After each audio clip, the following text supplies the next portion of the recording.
Colette, le blé en herbe, chapitre 4, deuxième partie.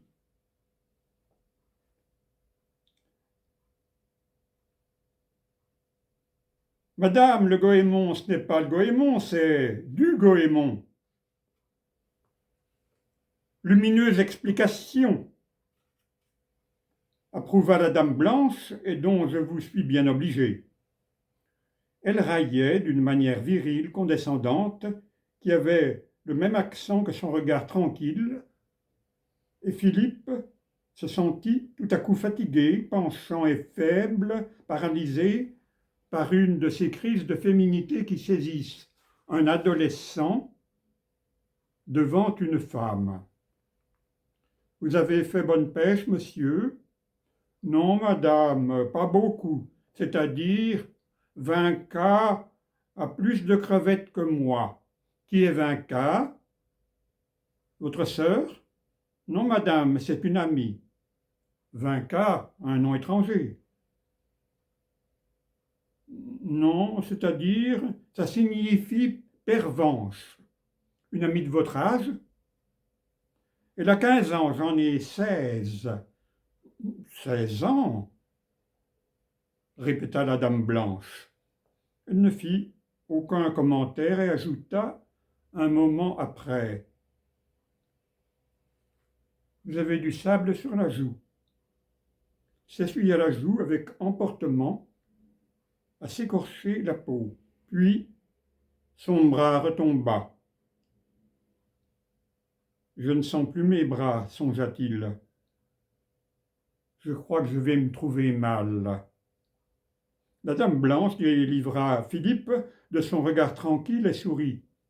« Voici 20 cas, dit-elle, en désignant le tournant du chemin où la jeune fille apparaissait, halant un filet à cadre de bois et le veston de Philippe. « Au revoir, monsieur. »« File, dit-il machinalement. Elle ne lui tendit pas la main, elle salua d'un signe de tête, 2 ou 3 fois répété comme une femme, qui répond « oui, oui » à une pensée cachée. Elle n'était pas encore hors de vue quand 20 cas accourut. « File, qu'est-ce que c'est que cette dame ?»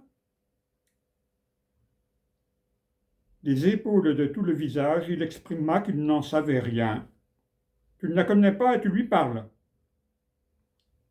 Phil toisa sa petite amie avec une malice qui renaissait en lui et secouait un joug passager.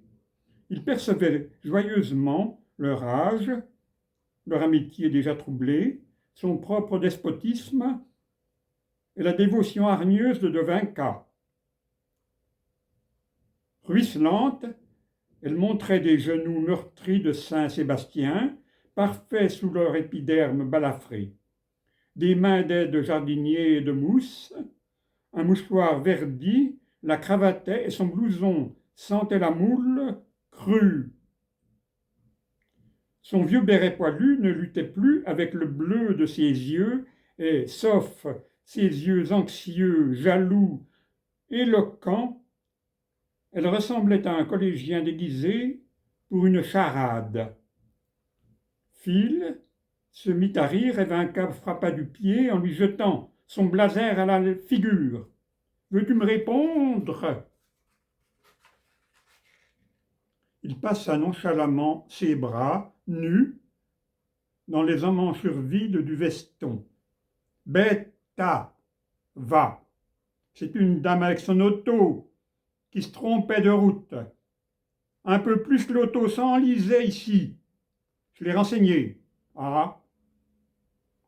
Assise, 20 cas vidait ses espadrilles d'où pleuvaient les graviers mouillés. « Et pourquoi est-ce qu'elle est partie si vite, juste au moment où je venais ?» Philippe prit son temps avant de répondre. Il goûta de nouveau, en secret, l'assurance, sans geste, le ferme regard de l'inconnu et son sourire méditatif. Il se souvint qu'elle l'appelait monsieur gravement Il se souvint aussi qu'elle avait dit 20 cas tout court, d'une manière trop familière et un peu injurieuse. Il fronça les sourcils et son regard protégea l'innocent désordre de son ami. Il rêva un moment et trouva une réponse ambiguë qui satisfaisait en même temps son goût du secret romanesque et sa pudibonderie de jeune bourgeois. Elle a aussi bien fait, répondit-il.